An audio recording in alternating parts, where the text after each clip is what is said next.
भक्ति का अर्थ है भगवान की प्रेम पूर्वक सेवा। जब भी हम अपने कर्मेंद्रियों, ज्ञानेंद्रियों तथा सूक्ष्म इंद्रियों से अर्थात मन, बुद्धि, अहंकार से भगवान की सेवा करते हैं, उसे कहते हैं भक्ति। हमारी भगवान की प्रेम पूर्वक सेवा इंद्रियों के माध्यम से एक प्रकार की क्रिया है। इसमें जो आनंद प्राप्त होता है उसे कहते हैं रस। जिस प्रकार आप रसगुल्ला खाने में उसे बनाने का, मुंह में डालने का कार्य करते हैं, वो होती है क्रिया, और इससे प्राप्त होने वाला आनंद है रस। उसी प्रकार भक्त 5 प्रकार के संबंध स्थापित करके भगवान श्री कृष्ण की प्रेम पूर्वक सेवा करते हैं। वो प्रेम पूर्वक सेवा से मिलने वाले आनंद को हम भक्ति रस कहते हैं। यह 5 प्रकार के संबंध है: शांत रस, दास्य रस, साख्य रस, वात्सल्य रस तथा माधुर्य रस। जो भक्त कम से कम निष्क्रिय रहकर भगवान की सेवा करते हैं उसे शांत रस कहते हैं। भगवान के वृक्ष, पुष्प, गाय, यह सब इसी भाव में आते हैं। उन्हीं में से एक है भगवान की अनूठी वंशी।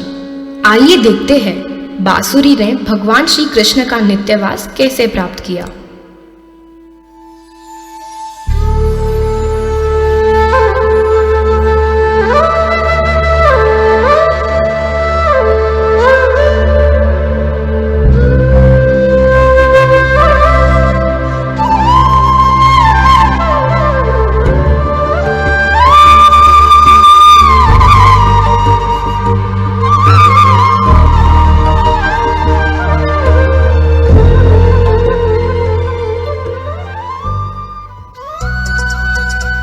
जब भी मैं अपनी बांसुरी बजाता हूँ, तुम सब अपना काम काज छोड़कर क्यों चली आती हो?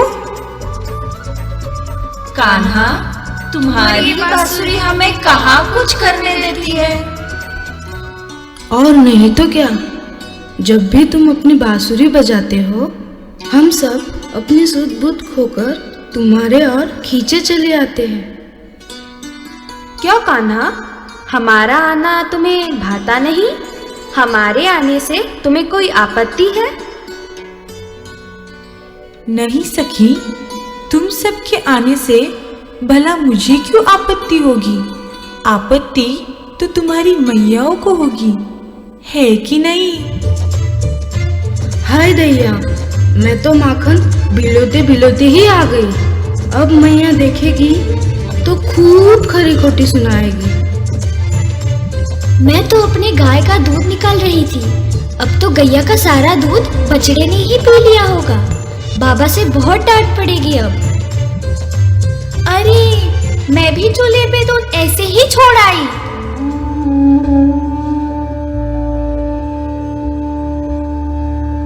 हम सब में केवल यह बांसुरी है जो अनंत ब्रह्मांड का भाग्य लिए हमेशा तुम्हारे साथ ही होती है। तुम इसे अपने से कभी अलग नहीं करते। कितनी भाग्यशाली है ये। और हम ठहरे अभागी जो तुम्हारे साथ हर पल रहने की केवल अपेक्षा ही कर सकते हैं। राधे, यह बांसुरी तो हमारे मिलन का साधन है। ये बांसुरी तो तुम्हारे और मेरे बीच के संपर्क का साधन है। और रही बात हमेशा साथ रहने की, तो मेरे हृदय के सबसे करीब तुम्हारा ही तो स्थान है राधे। ओ कान्हा, मुझे माफ कर दो। मैं पगली न जाने क्या सोचने लगी। राधा, चलो, वरना मैया हमें ढूंढती आ जाएगी। अरे सखियों, कल मेरे लिए माखन अवश्य लाना।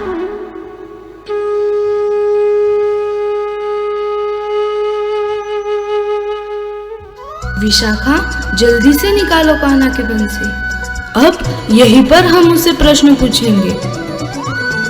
इसे बंसी नहीं, पटरानी कहो, पटरानी।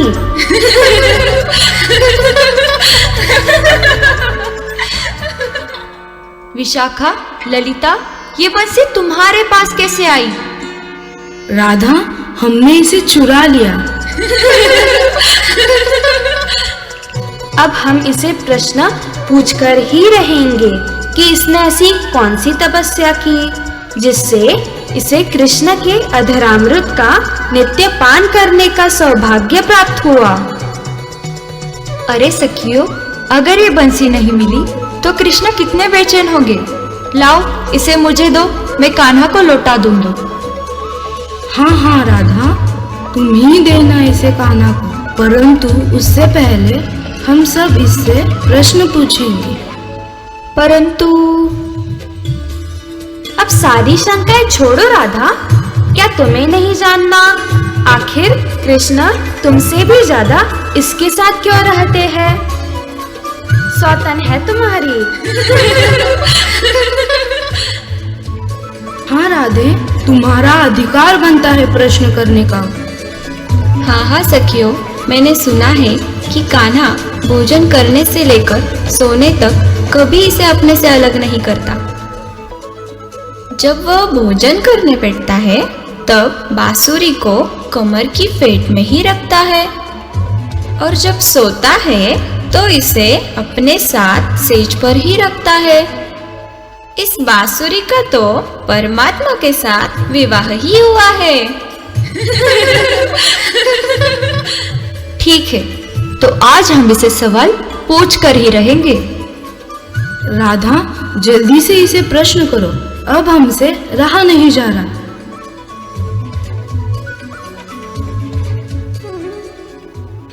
जब राधा रानी और सारी सखियां इस प्रकार बातें कर रही थी, तभी अचानक एक तेज प्रकाश हुआ और एक मनमोहक मुस्कुराती हुई कन्या वहां पे प्रकट हुई और वो राधा रानी से बोली,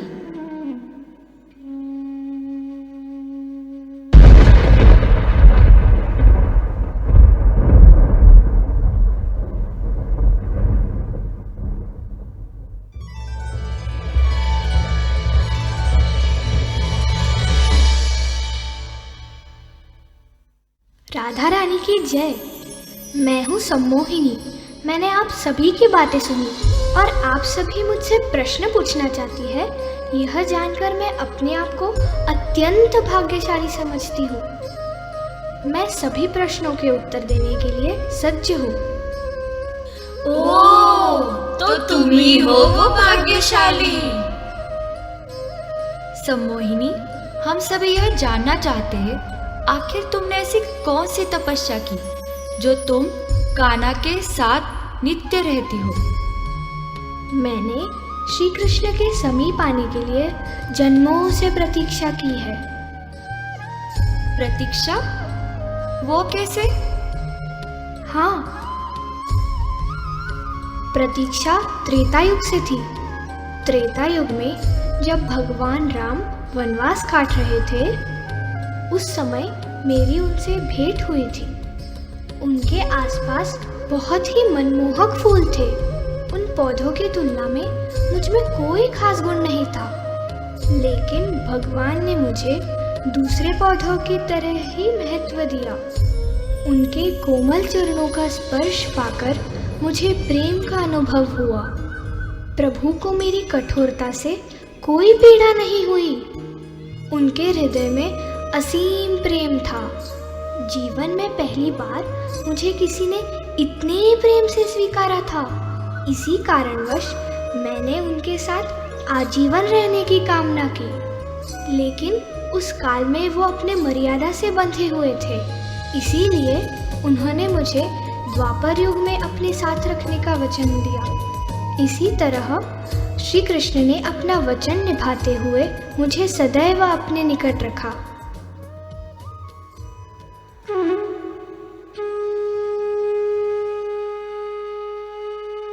और इस प्रकार बांसुरी को जन्मों की तपस्या के बाद शांत रस में रहकर सेवा करने का अवसर मिला, और इस तरह से वह हमेशा भगवान श्री कृष्ण के पास नित्य रूप से साथ रहती है।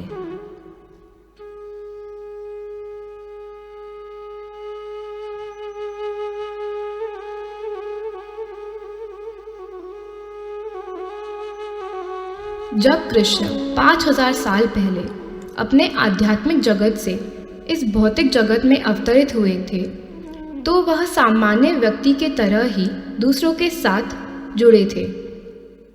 वृंदावन में कृष्ण एक साधारण गोप बालक के रूप में अपने मित्रों के साथ खेलते थे। उन्हीं में से उनके एक प्रिय मित्र थे सुदामा। सुदामा सदैव भगवान की सेवा में लीन रहते थे और एक परिपूर्ण ब्राह्मण थे। बाह्य रूप से वो बहुत गरीब थे और अपने परिवार को मूलभूत आवश्यकताएं प्रदान भी नहीं कर पाते थे।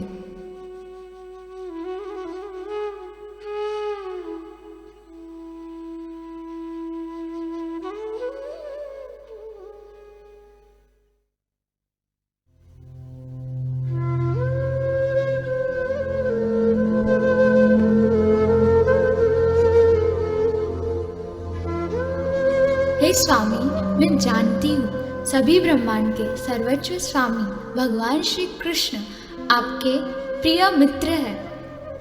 आप विवाहित हैं, इसलिए आपका निर्धन होना ही संकट के समान है।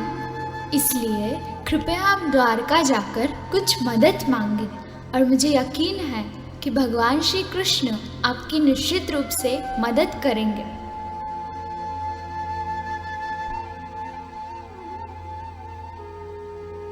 वसुंधरी देवी के खूब आग्रह करने पर सुदामा द्वारिका जाने के लिए मान जाते हैं।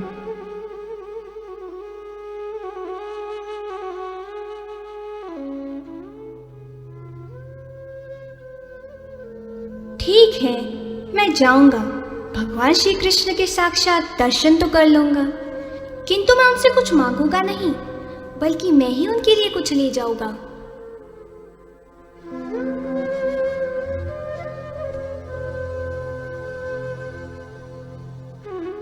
यह कहते हुए सुदामा एक पोटली में पोहा लेकर द्वारिका के लिए निकल पड़ते हैं।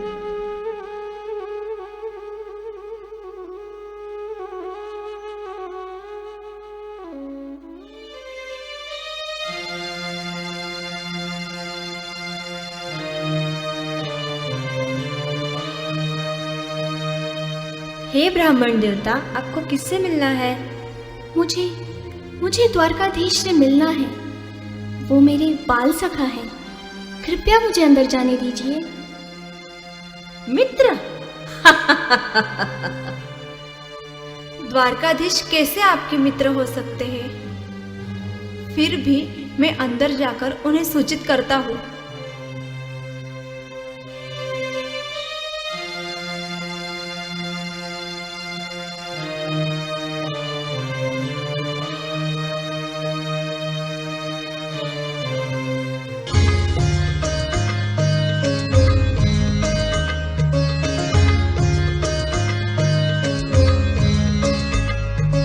द्वारकाधीश की जय।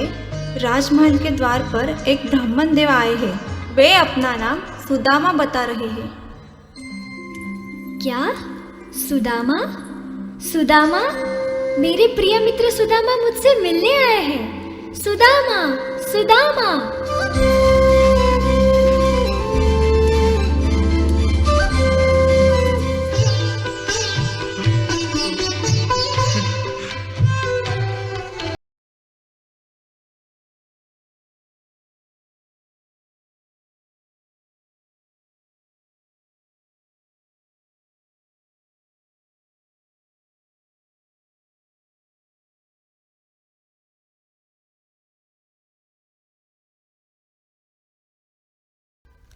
मेरा मित्र सुदामा मुझसे मिलने आया है।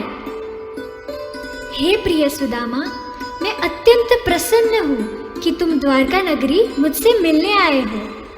तुम इतनी दूर से आए हो, चलो थोड़ा विश्राम कर लो।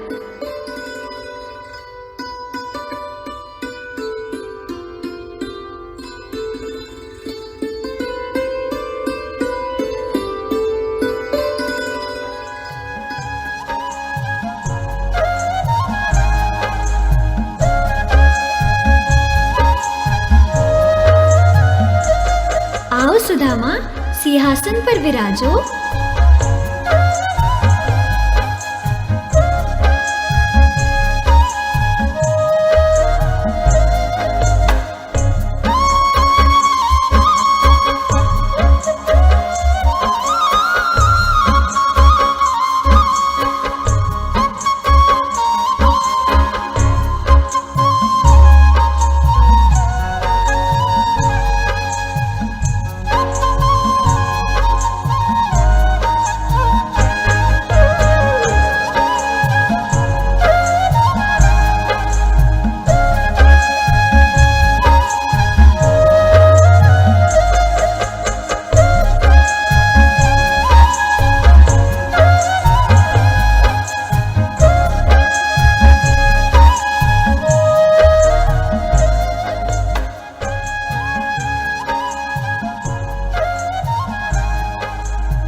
अच्छा, छोड़ो ये सब बातें। ये तो बताओ, तुम मेरे लिए कुछ लेकर नहीं आए? ऐसी तुच्छ वस्तु मैं श्री कृष्ण को कैसे अर्पित करूं? नहीं नहीं। अरे, इतना किस बारे में सोच रहे हो? इस पोटली में क्या है? लाओ, वो पोटली मुझे दो। अरे वाह, तुम मेरे लिए इतना बढ़िया पोहा लाए हो। ये पोहा केवल मुझे ही नहीं, संपूर्ण सृष्टि को संतुष्ट करेगी। कृष्णा ने चावल का एक निवाला खाया, लेकिन जब उन्होंने दूसरा निवाला खाने का प्रयास किया तो रुक्मिणी ने निवाला छीनकर उसका स्वाद चखा। हे प्रिय प्रभु, आपके इस एक टुकड़े पोहे के सेवन से सुदामा धनवान बन जाएंगे, न केवल इस जीवन में बल्कि अगले जीवन में भी। आप इतने दयालु हैं कि पोहे का यह एक निवाला भी उन्हें वैभवशाली बनाने के लिए काफी है। इस जीवन में और अगले जीवन में भी ऐसा ही जारी रहेगा।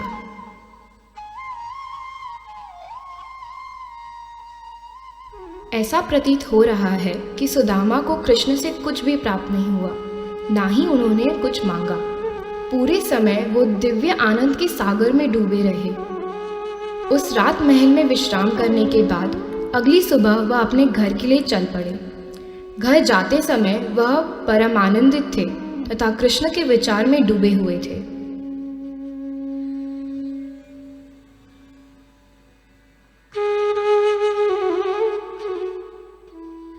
भगवान श्री कृष्ण ब्राह्मणों का इतना आदर करते हैं कि उन्होंने मुझ जैसे दरिद्र ब्राह्मण को गले लगा लिया। वे अत्यंत दयालु और सभी जीवों के पिता और आश्रय हैं।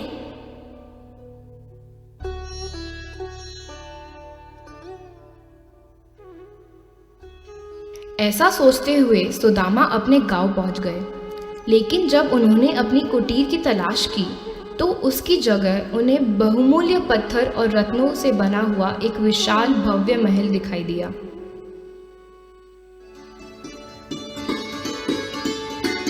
अरे, ये सब कैसे बदल गया? यह किसका महल है? यदि ये वही जगह है जहां मेरी कुटिया थी, तो ये सब कैसे बदल गया? यह बदलाव कैसे वसुंधरी? मुझे कुछ नहीं पता स्वामी, मैं भी आश्चर्यचकित हूँ। मुझे लग रहा है कि यह भगवान श्री कृष्ण की लीला है। वे इतने दयालु हैं कि उन्होंने मुझ पे अपनी कृपा बरसा दी। मैं सचमुच बहुत भाग्यवान हूँ जो मेरे सखा भगवान श्री कृष्ण है। बोलो पुरुषोत्तम भगवान श्री कृष्ण की जय।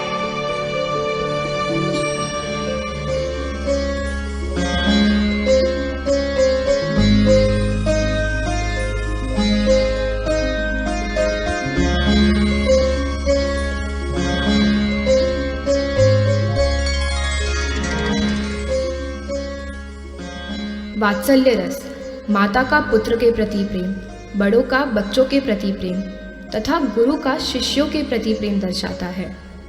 आइए हम आपको ले चलते हैं वृंदावन की पावन भूमि पर, जहाँ माता यशोदा अपने पुत्र के प्रेम में विलीन है।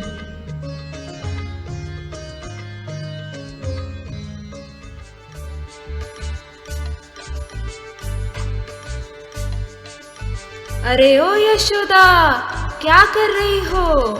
मैं तो तुम्हारे लाला से तंग आ गई हूँ। अब वो इतनी शरारतें करता है कि पूछो ही मत। अरे, अब क्या कर दिया मेरे कान्हा ने? अब किसके यहाँ माखन चोरी की? अगर हम बता भी देंगे तो तुम्हें विश्वास होगा? आप कुछ भी कहो काकी, कृष्ण को तो सिर्फ नंद भवन का स्वादिष्ट माखन ही प्यारा है।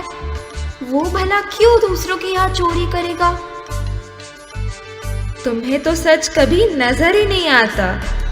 तुम्हारे आंखों में प्रेम की पट्टी जो बंधी है। मैं अपने कृष्ण के लिए बहुत प्रेम से विविध प्रकार के व्यंजन बनाती हूँ। इस घर में कोई कमी थोड़ी ना है जो मेरा कान्हा दूसरों के घर जाके माखन चुराएगा। अरे रोहिणी जी, कृष्णा और बलराम कहाँ है? वे दोनों तो कब से बाहर खेल रहे हैं। रुकिए, मैं उन्हें बुला के लाती हूँ।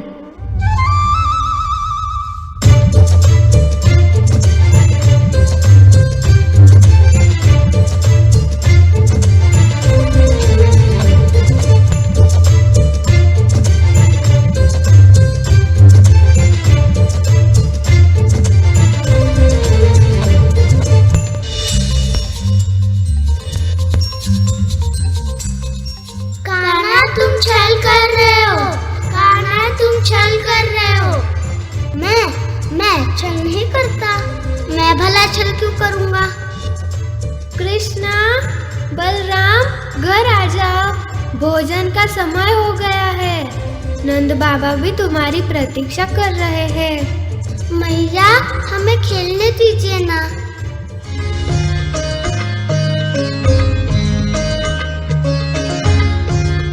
वो लोग खेलने में इतने मग्न हैं, उन्होंने आने से मना कर दिया। रुकिए रोहिणी जी, मैं अभी इन्हें बुला के आती हूँ। देखते हैं कैसे नहीं आते।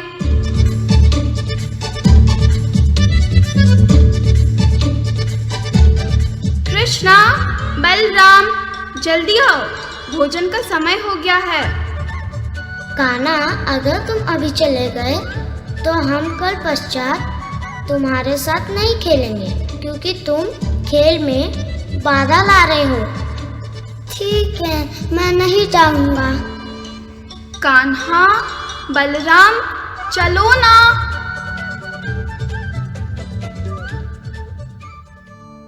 माता यशोदा के नित्यंत निवेदनों के बाद भी कृष्ण और बलराम ने उनकी एक न सुनी और वह खेलने में मग्न रहे।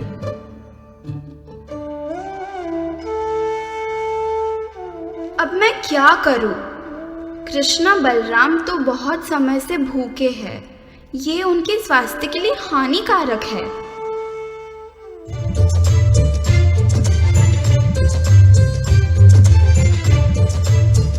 अगर तुम शीघ्र अभी नहीं आए तो हाउ बिलाव आ जाएगा। मैया, ये हाउ बिलाव कौन है? अरे वो आ रहा है, चलो चलो जल्दी चलो। मैया, ये हाउ बिलाव कौन है? हाउ बिलाव के 4 पैर है, बड़ी बड़ी डरावनी आंखें हैं, बड़ा सा मुंह है और नुकीले दांत है। वो तुम्हारे जैसे बच्चों को खाता है और वो भी आ रहा है। चलो चलो। नहीं मैया, हम हाउ बिलाव पे विश्वास नहीं करते। पीछे देखो, हाउ बिलाव आ गया। मैया, हमारे लिए रुकिए ना।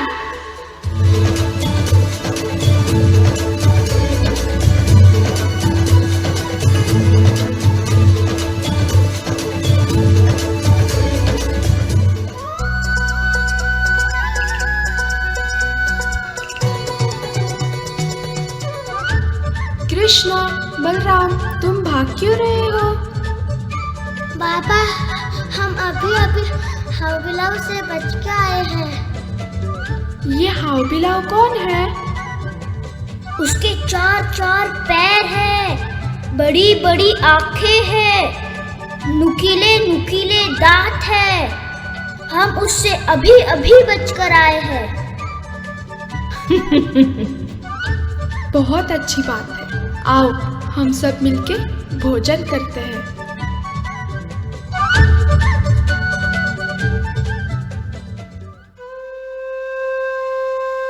तो इस तरह माता यशोदा ने वात्सल्य रस से कृष्णा और बलराम के लिए कई लीलाएं रची। यह भी कहा जाता है कि मैया यशोदा ने जब देखा कि यह लीला बहुत अच्छी से काम करती है तो उन्होंने हाउ बिलाव की मूर्ति भी बनाई। जब कृष्णा और बलराम मैया यशोदा की बात नहीं मानते थे तो वो उन्हें हाउ बिलो के नाम से भयभीत करती थी। फिर वो आज्ञाकारी बालकों जैसे उनकी हर बात मानते थे। स्वयं भगवान श्री कृष्ण हाउ बिलो से डरते हैं। यह है यशोदा मैया का अनन्य प्रेम, जो अपनी गहराई, ऊंचाई, पवित्रता और दिव्यता के कारण भक्ति की पराकाष्ठा है।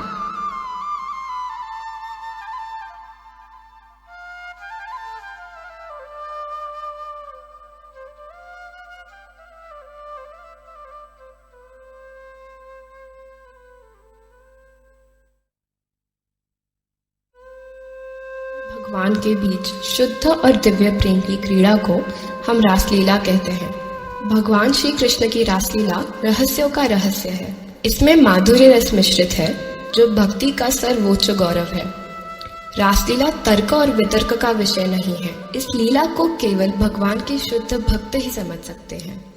रासलीला, जिसका उद्देश्य विश्वास का निर्माण करना तथा पवित्रता के प्रति आध्यात्मिकता को दृढ़ करना है, तो ऐसे होती है दिव्य रासलीला की शुरुआत। शरद पूर्णिमा की रात का समय है। श्री कृष्ण यमुना तट पर बांसुरी बजा रहे हैं। बांसुरी से निकल रही मधुर ध्वनि से पूरा वातावरण माधुर्य युक्त हो गया है। बांसुरी की मधुर ध्वनि से मोहित होकर सारी गोपियां अपना काम छोड़कर श्री कृष्ण की ओर खिंची चली आती है।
सभी यहाँ क्यों आई हो?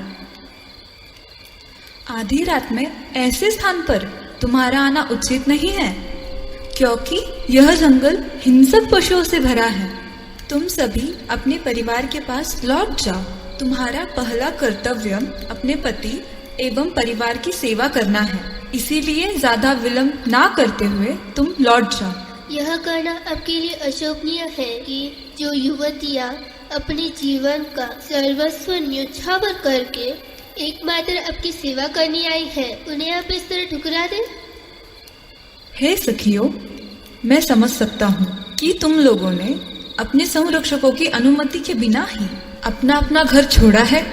तुम्हारे परिवार वाले तुम सभी को ढूंढ रहे होंगे, अतः विलंब ना करो। कृपा करके जाओ और उन्हें शांत करो। कृष्णा, तुम्हें इस तरह नहीं कहना चाहिए। हम शरणागत हैं। कृपा करके हमें ऐसे न कहे और इतनी क्रूरता से बातें न करें। आप पर अपनी श्रद्धा तथा प्रेम स्थापित करने पर हमें अपने परिवार से बिछड़ने का कोई अवसर नहीं आएगा। यदि कोई स्त्री आपको अपने पति रूप में स्वीकार करती है तो वह पति से कभी वियुक्त नहीं होगी। यदि हम आपको अपना परम पति मान लेती हैं तो हमारे विधवा होने का प्रश्न ही नहीं उठता। हमें आपको पति रूप में प्राप्त करने की चीर अभिलाषा है। कृपया हमें आप निरुत्साहित न करें और हमें जाने के लिए न कहें।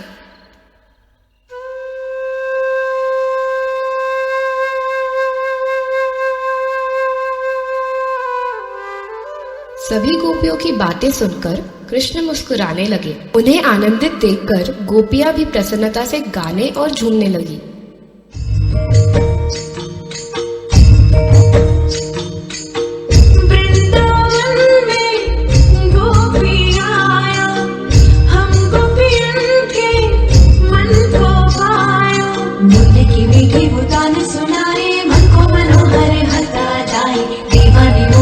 अपनी बनाए वो ऐसे हंस रहे।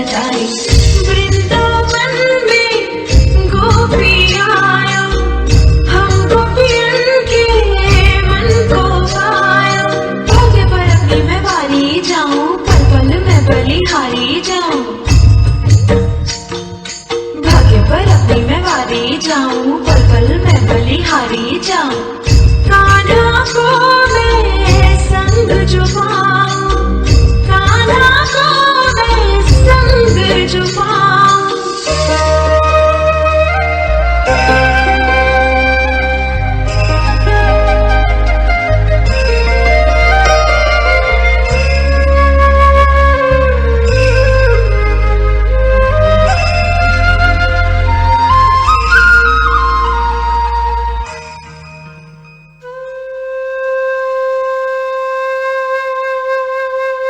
कृष्ण से व्यक्तिगत रूप में इतना ध्यान पाकर सभी गोपियों को स्वयं पर बहुत अभिमान हुआ। उन्हें लगा कि वह इस धरती की सर्वश्रेष्ठ महिलाएं हैं। इस वजह से कृष्ण उनका गर्व तोड़ने के लिए वहां से अदृश्य हो गए।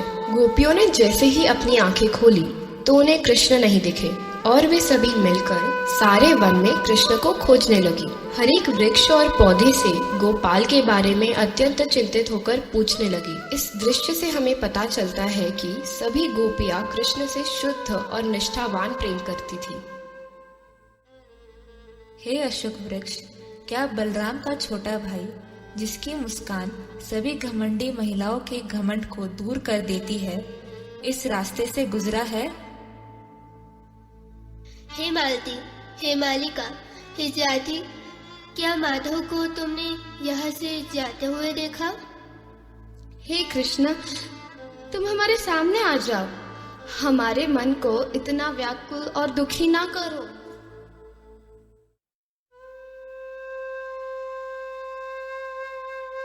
सभी गोपियां बहुत दुखी हैं क्योंकि बहुत खोजने के बाद भी वह कृष्ण को न पा सकी। उनके विचारों में पूरी तरह से डूबकर उनकी विभिन्न लीलाओं को प्रस्तुत कर उनका आनंद लेने लगी। मैं कृष्णा हूँ, देखो देखो मैं कितनी सुंदरता से आगे बढ़ रहा हूँ। हवा और बारिश से मत डरो, मैं आपको बचा लूंगा।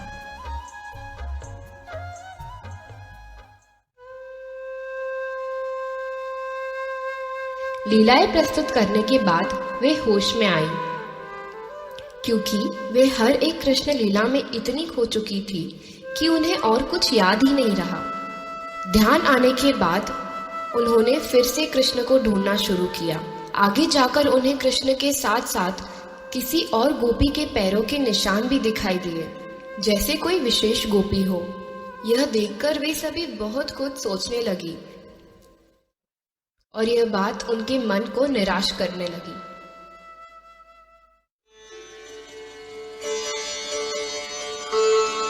सखियों, यह देखो तो, कृष्ण के पैरों के निशान के साथ साथ यहाँ एक अन्य गोपी के भी पैरों के निशान है। जरूर वह कोई विशेष गोपी होगी, इसलिए कृष्ण हमें छोड़कर उसके साथ चले गए। देखो, इस जगह थोड़े कांटे भी हैं। अवश्य ही उस गोपी ने कृष्ण से कहा होगा कि मैं इन कांटों पर चल नहीं पाऊंगी, तुम मुझे उठाओ और चलो।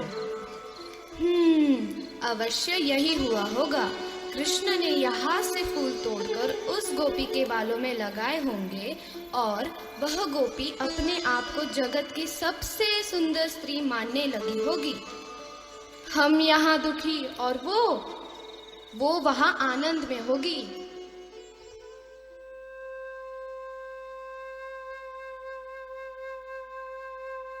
थोड़ा आगे जाकर देखा तो उन्हें राधा रानी दिखती है, जो अत्यंत चिंतित और दुखी है। यह देखकर गोपियां भी सोच में पड़ जाती है और राधा रानी की तरफ बढ़ती हैं।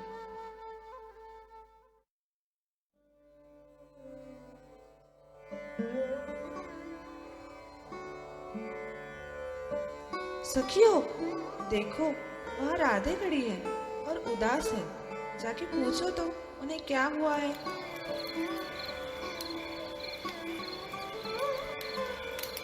क्या हुआ राधे, तुम इतनी उदास और चिंतित क्यों हो? हमें बताओ ना। मैंने कृष्ण के साथ दुर्व्यवहार किया और मुझे अपने आप पर बहुत गर्व हुआ, इसलिए कृष्ण मुझे छोड़कर चले गए। हमें भी कृष्ण छोड़कर अचानक चले गए। तुम हमारे साथ चलो राधे, हम सभी मिलकर कान्हा को ढूंढेंगे, फिर वे हमें जरूर मिलेंगे। कहाँ हो तुम कान्हा? कृपया हमारे सामने आओ और हमें इस दुख से मुक्त करो। हरे कृष्णा कृष्ण कृष्ण हरे हरे, हरे राम राम राम हरे हरे।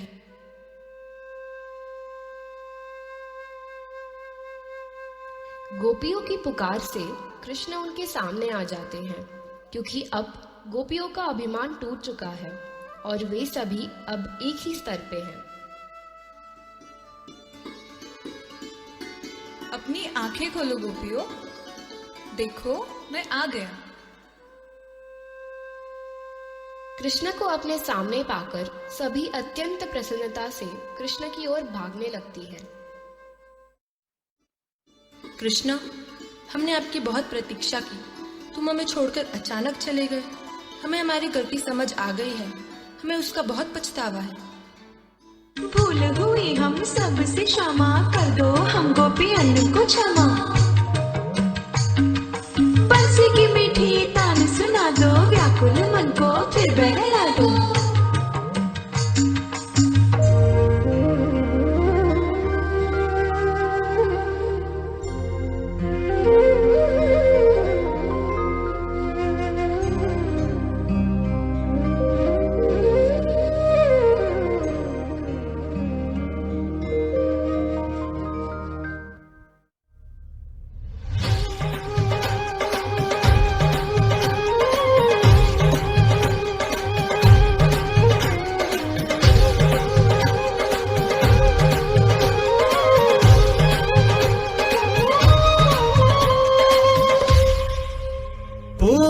चंद्र उज्ज्वल निशा, चहु दिशि उल्लास। मधुवन के कण कण में है थिरक रहा महारास।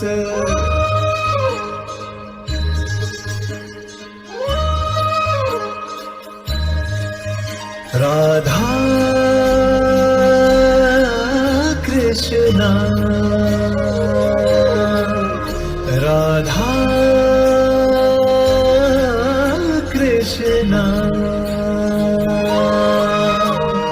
आज जरा निज भाग्य पे देखो, जाए स्वयं ही वारी।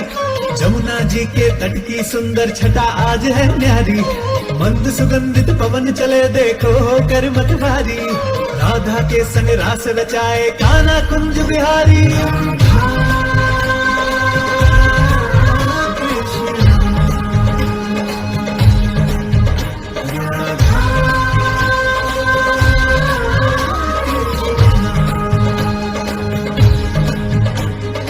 महाराज की पावन बेला तीन लोक से ध्यावी। हर गोपी का नाम डूबी भूल के सद्बुद्ध सारी। अद्भुत है ये क्षण इसकी है छवि मधुर मनहारी। कुंज भवन में रास रचाए कान्हा कुंज बिहारी। कृष्णा, राधा कृष्णा।